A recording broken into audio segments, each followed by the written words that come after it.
Saya punya beberapa hal ya untuk merespon pernyataan bahwa Jaksa Agung bahwa 50 juta itu nggak perlu dipidana.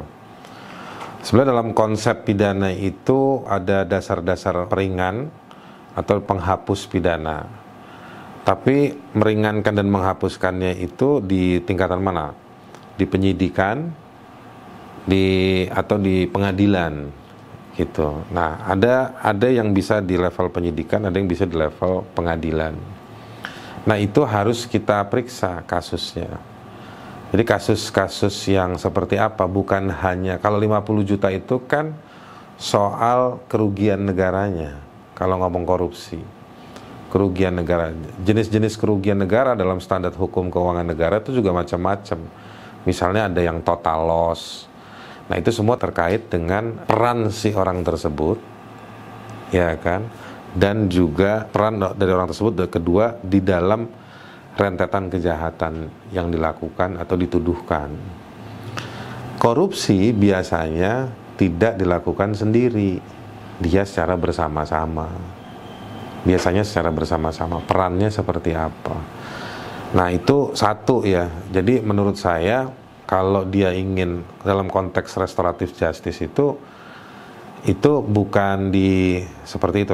Restoratif justice itu artinya tidak hanya menghukum pelaku, tapi juga memperbaiki si korban, memperbaiki dampak dari kerusakan, memperbaiki sistem.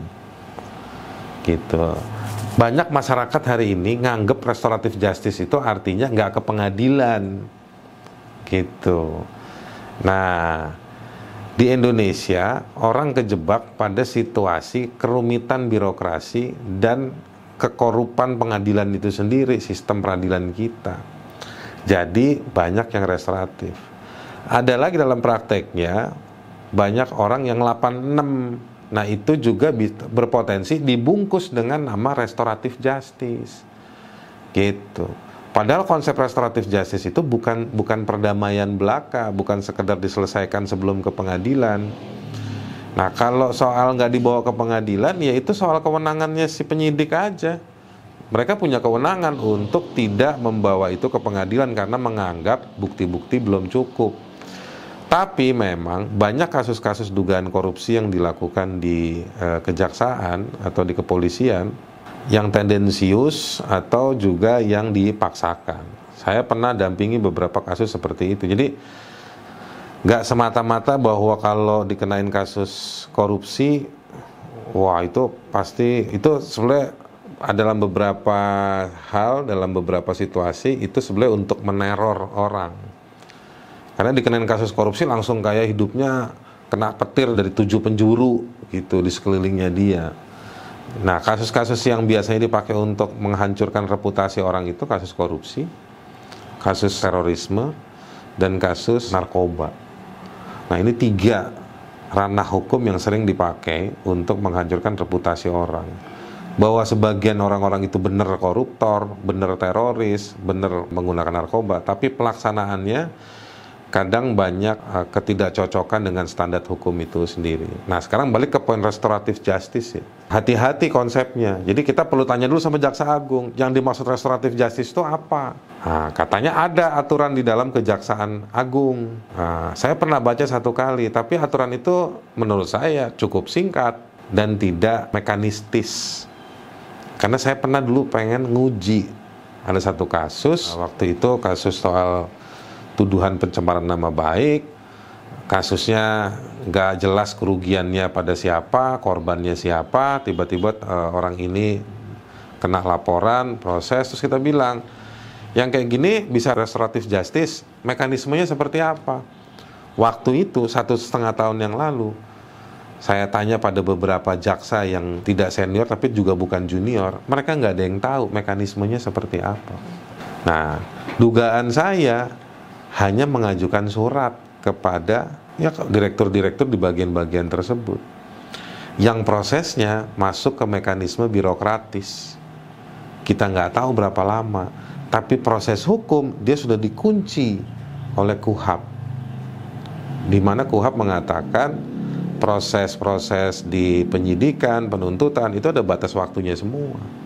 Jadi mekanisme restoratif justice dia nggak punya koneksi dengan proses hukum itu sendiri.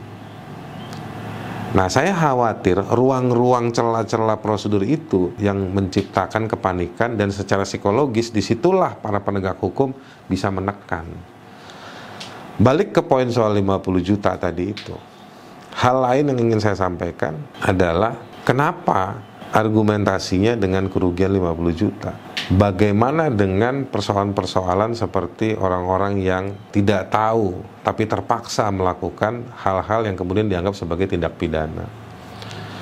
Nah, misalnya Jimli Asidik dulu pernah bilang ada kasus-kasus yang tidak perlu, itu kasus pidana tapi nggak perlu dipidanakan. Ada kasus-kasus yang udah pasti bukan pidana dan nggak perlu dipidana. Ada yang masuk kategori praktek pidana tapi nggak perlu diproses. Nah, negara dalam kebijakan hukum ada yang disebut sebagai criminal justice policy, itu kebijakan pemidanaan. Nah, itu harus disusun prioritas-prioritasnya. Indonesia ada misalnya memprioritaskan soal penanganan korupsi, tapi segala sesuatu jadi dituduh dengan tuduhan korupsi. Nah, ini yang menurut saya harus diperiksa ulang. Gak sekedar memaksakan hukum acara untuk memenuhi target kebijakan pemidanaan tadi itu. Nah, ini yang menurut saya kurang tepat. Lalu sekarang ini kan kesannya kan kayak kebijakan pemidanaan nih ya, dibungkus dengan nama restoratif justice, yang menurut saya konsep restoratif justice itu nggak seperti itu. Yang kedua, mekanismenya nggak jelas karena berpotensi dia disalahgunakan. Yang ketiga, kenapa hanya kasus korupsi? Mestinya perkuatlah konsep restoratif justice, perkuatlah prosedurnya, dan terapkanlah kepada tindak pidana umum yang banyak terjadi ini, yang sebetulnya berpotensi mengurangi populasi penjara, lapas. Mestinya Kejaksaan Agung fokus di situ. Nah, kemudian yang kedua terkait korupsi, fokusnya adalah pendampingan kepala-kepala desa. Sekarang di lapas-lapas itu kan isinya narkoba sama kepala-kepala desa. Gitu. Ya kan? Nah, ini targetnya apa? Tujuannya adalah untuk memenuhi statistik. Mengatakan bahwa si kantor kejaksaan ini, kantor ini, kantor ini, kantor ini, kantor kepolisian ini menangani kasus korupsi segini banyak. Padahal nggak signifikan. Berapa negara keluar uang untuk memproses dan memenjarakan kasus-kasus itu? Kerugiannya misalnya kepala-kepala desa itu memang nggak disiapin perangkatnya. Duitnya datang duluan, tapi perangkatnya nggak ada. Pengetahuannya nggak ada. Yang dampingi nggak ada. Dikasih duit 1 miliar, 1,5 miliar, ya amsyong. Iya kan? Nah, itulah yang sekarang dicari-cari. Salah satunya yang muncul kan beberapa kasus ketika menjelang pemilu. Kalau ada tempat-tempat tertentu yang nggak milih si A, si B, bekerja nih aparat negara mempidanakan mereka. Nah, itu jebakan, dikirimin duit, dipakai tapi nggak ngerti jadi salah, nggak dipakai juga salah.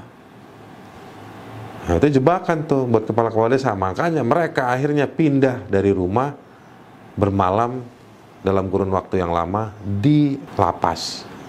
Itu. Nah, mestinya Kejaksaan Agung fokus dampingin itu.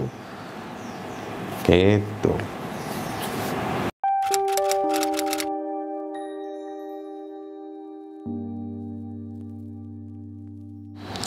Buat saya begini ya, ini semua institusi-institusi ini dipakai manggung aja oleh para pejabat-pejabat.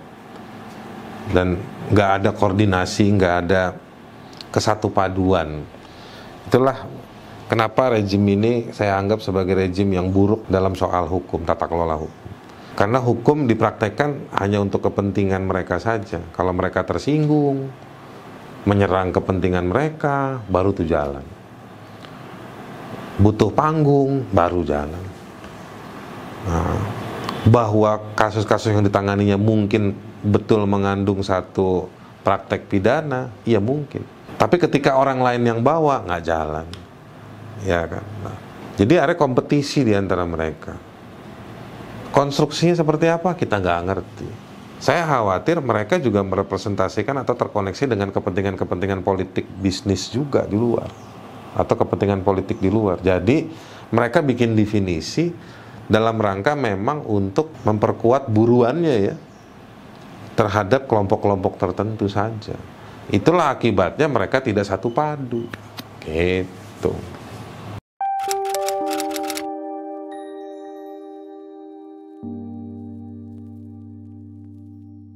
Kita tadi pakai penjelasan saya itu.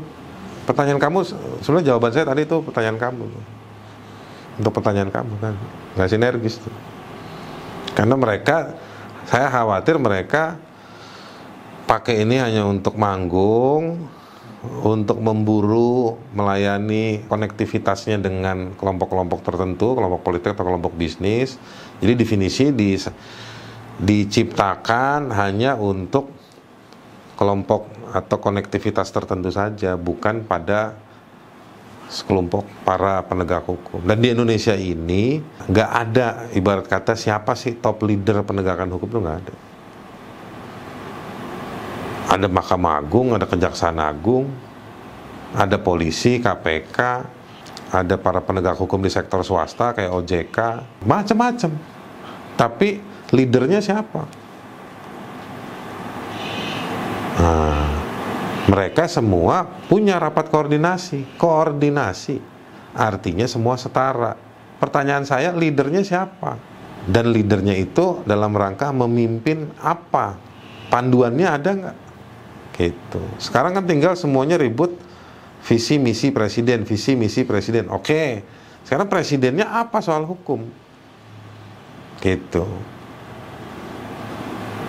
Nah, dia kadang pagi ngomong kacang hijau, malamnya ngomong kacang hitam, ya kan? Siangnya kacang hijau nggak pakai santan, malamnya minum santan nggak pakai kacang hijau. Kan ruwet kita ini, bingung masyarakat, berubah-berubah. Karena pemimpinnya di atas berubah-berubah, di bawah juga akhirnya semau gue. Nggak cuman hari ini, dari waktu itu, dulu zaman Buas, Budi Waseso, Badrudin Haiti bikin pernyataan berbeda sama presiden. Ya tapi oke, diem aja. Ini sekarang ekspor batu bara, presiden bilang sebulan, baru 2 minggu udah dibuka lagi. Jadi regulasi hukum nggak jelas. Gitu. Zaman COVID, Menteri A pagi ngomong gini, siang Menteri B ngomong gini, sore Menteri C ngomong gini, malam Menteri D ngomong lain lagi. Ya kan? Gitu. Jadi bukan sesuatu yang baru. Kalau Jaksa Agung ngomong gini, KPK ngomong gini, ya itu berarti mereka masih dalam rezim Jokowi, rezim yang sangat berwarna-warni. Gitu.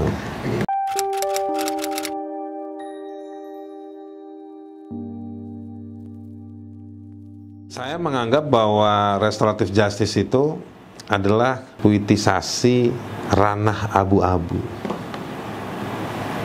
Gitu. Sekarang orang menganggap bahwa kalau nggak sampai 50 juta bisa restoratif justice. Maksudnya apa? Kalau mau pakai makna sebenarnya dalam kajian-kajian di UN ya di bidang HAM itu soal restoratif justice itu perbaikannya artinya holistik. Restoratif itu artinya memperbaiki. Nah, jadi nggak cuma ngejar pelaku. Itu kan pendekatan retributif, menghukum pelaku sekeras-kerasnya.